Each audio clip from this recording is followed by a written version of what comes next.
Dear students, जे advance 2025 का HCQ का एक और क्वेश्चन डिस्कस करते हैं जो प्रोबेबिलिटी चैप्टर के ऊपर पूछा गया है। जो मार्किंग स्कीम इसके लिए थी वो यही है, +3 एंड -1। क्या मार्किंग स्कीम था? अगर गलत करते हैं तो -1 की पेनल्टी भी यहाँ पर है। आइए क्वेश्चन को पढ़ते हैं, क्या पूछा है। 3 students S1, S2, S3 are given a problem to solve. Consider the following events. तो 3 स्टूडेंट्स हैं, ठीक है, और एक प्रॉब्लम उनको सॉल्व करने के लिए दिया गया है, क्वेश्चन दिया गया है। U stands for at least one of S1, S2, S3 can solve the problem. At least का मतलब क्या हो गया? Either one of them solve the problem. इसका मतलब क्या है? यूनियन दिया हुआ है. So what is P of U? P of U is P of S1 union S2 union S3. ये फर्स्ट वाले का मीनिंग है. S1 solves the problem given that neither S2 nor S3. Student neither nor के अंदर confuse होते हैं. जब कभी नाइदर नोर आपको पीएनसी में पूछा जाए तो आप उसको लिखा कीजिए टोटल माइनस आइदर और अगर प्रोबेबिलिटी में पूछा जाता है नाइदर नोर तो फिर उसको 1 माइनस प्रोबेबिलिटी ऑफ आइदर और, इसके हिसाब से आप उसको बनाया कीजिए। तो वी की जो प्रोबेबिलिटी है उसके बारे में बात करते हैं। वी लिखा है S1 solves the problem, S1 solves the problem given that, यानी कंडीशनल प्रोबेबिलिटी है, नाइदर S2 नॉर S3। तो S2 और S3 आइदर और ये होता है, इसका नाइदर नॉर करना है तो कॉम्प्लीमेंट ले लेंगे। This data, this is P of V, ठीक है। P ऑफ V का डेटा हमें मालूम है, इट इज 1/10, ठीक है। आगे चलते हैं। S2 solves the problem but S3 and और नाइदर नॉर, ये बहुत इंपॉर्टेंट कीवर्ड होते हैं पर्टिकुलरली प्रोबेबिलिटी चैप्टर्स के अंदर या सेट्स में हम बात करें। S2 solves the problem but S3 can not solve the problem. ये क्या कहानी पूछा गया है? This is W। तो देखिएगा, S2 solves the problem and है यानी कॉमन वाला sign, but S3 does not. And this probability PW is known to us as 1/12. Union भी हमको मालूम है, इट इज 1/2, ठीक है। PT हमें निकालना है, PT क्या है? S3 solves the problem. जब 3 स्टूडेंट्स इस किसी प्रॉब्लम को, किसी क्वेश्चन को सॉल्व करते हैं तो हम ये मान के चलते हैं कि वो इंडिपेंडेंटली सॉल्व कर रहे हैं, ठीक है। तो किसी एक का सॉल्व होना किसी दूसरे के सॉल्व होने के ऊपर कोई डिपेंडेंसी नहीं रखता है। तो they will consider them, all of them as independent.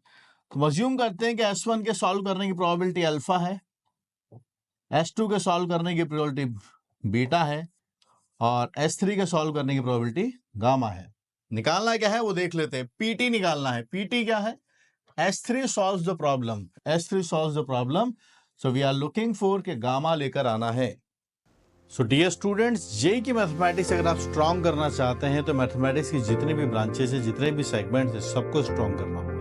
चाहे बात हाई स्कोरिंग कैलकुलस और अलजेब्रा की हो या फिर उसके बाद जो कोऑर्डिनेट ज्योमेट्री और वेक्टर 3D, या हम सबका जो फाउंडेशन है मैथमेटिक्स का पूरा, ट्रिग्नोमेट्री की बात हो, ये पांचों बुक्स रिटन बाय मी ओम शर्मा और पब्लिश्ड बाय पियर्सन पब्लिकेशन के आपके लिए अवेलेबल है।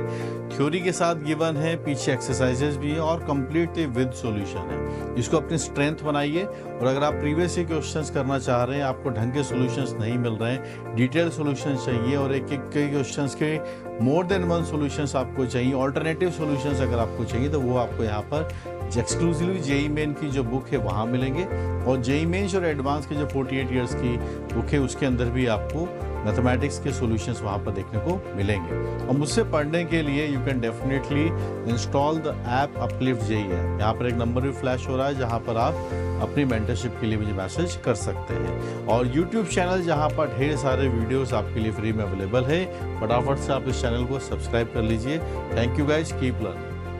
क्या लेकर आना है? गामा लेकर आना है। आइए इसका मीनिंग बताते हैं। जैसे मैंने बोला कि ये इंडिपेंडेंट होंगे, तो जब भी ये कॉमन का साइन आता है ये प्रोडक्ट में चेंज हो जाते हैं। तो S2 के सॉल्व होने की प्रोबेबिलिटी S2 इज बीटा और S3 के सॉल्व नहीं होने की प्रोबेबिलिटी इज 1 माइनस गामा। एक रिजल्ट हमारे पास ये आया, ठीक है। एक ये लिखा हुआ, इसको समझते हैं। कंडीशनल प्रोबेबिलिटी जो फॉर्मूला होता है सीधा सीधा अप्लाई कर देंगे।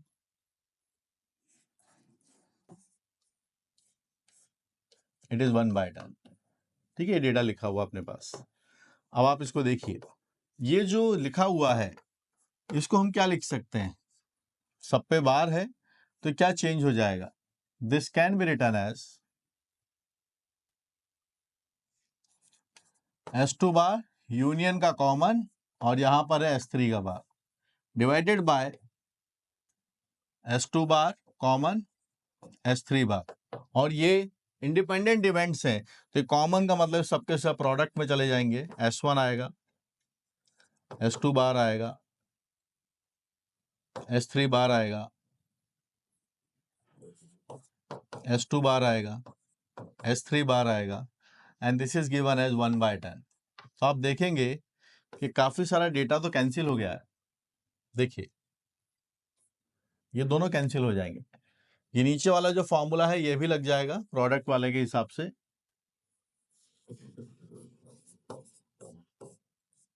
तो आपके पास डायरेक्टली यहां से डेटा आता है P of S1 that is alpha is 1/10। तो हमारे पास अल्फा पता है, निकालना गामा है, और बीटा इंटू 1 माइनस गामा। तो क्वेश्चन के हिसाब से कौन कौन से डेटा यूटिलाइज हो चुके हैं, पहला वाला बचा है अभी एटलीस्ट वाला यूनियन वाला, S1 given that this is solve, S2 but S3 not, ये भी सॉल्व हो गया है, P ऑफ T तो हमें कैलकुलेट करना है, अब एक बचा है यूनियन वाला, उसको हम सॉल्व करते हैं, ये डेटा हमें निकालना है।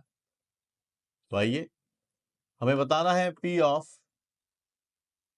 S1 union S2 union S3, ये 1/2 है, तो इसका फॉर्मूला आप जानते होंगे,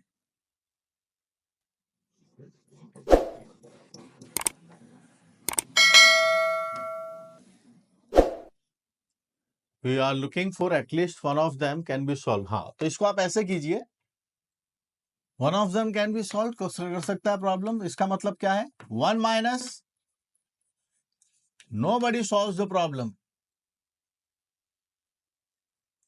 मतलब उनमें से कोई एक स्टूडेंट सॉल्व कर ले एटलीस्ट, इसका मतलब क्या है, 1 माइनस कोई भी सॉल्व ना करे।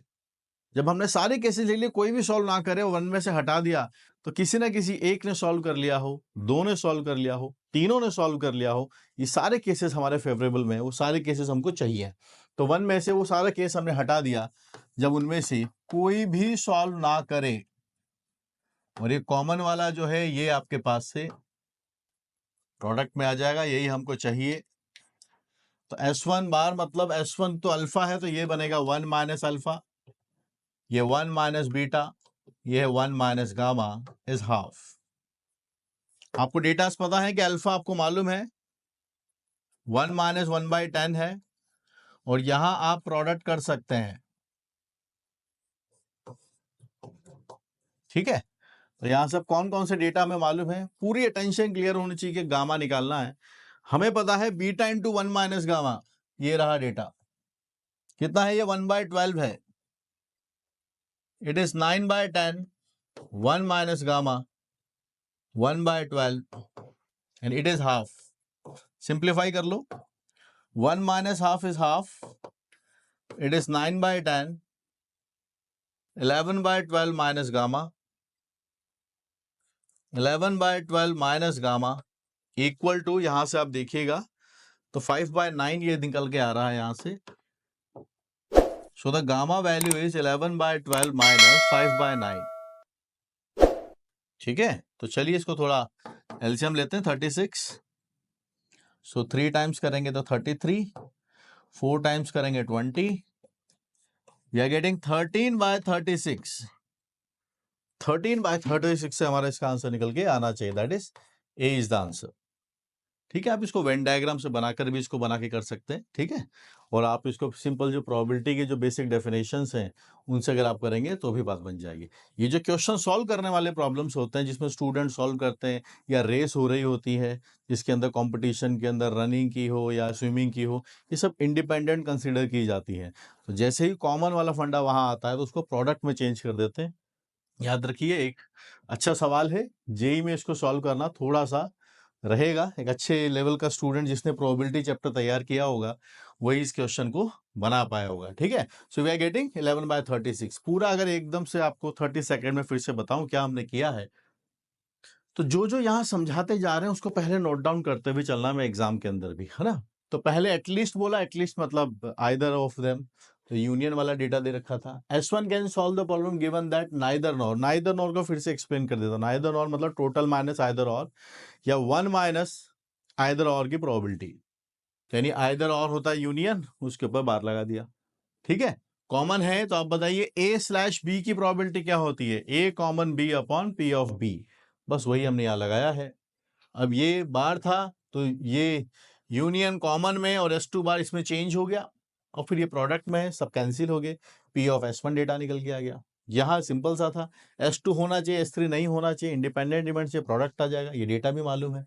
यूनियन वाले के अंदर हमने था, यूनियन वाले में आप वो लंबे वाला फॉर्मूला भी लगा सकते हैं, उससे भी आंसर आएगा, वो इसी को मल्टीप्लाई करके आता है, ठीक है। अगर आप सोच रहे हो ना सब, मेरे पास एक लेंदी फॉर्मूला याद है मुझे, P of S1 plus P of S2 plus P of S3 minus P of S1 common S2, ऐसे कर, उससे भी आता है, वो यही बातें हैं सब, ठीक है। चलिए, so we are getting the answer is 13/36, so good question to solve in the examination.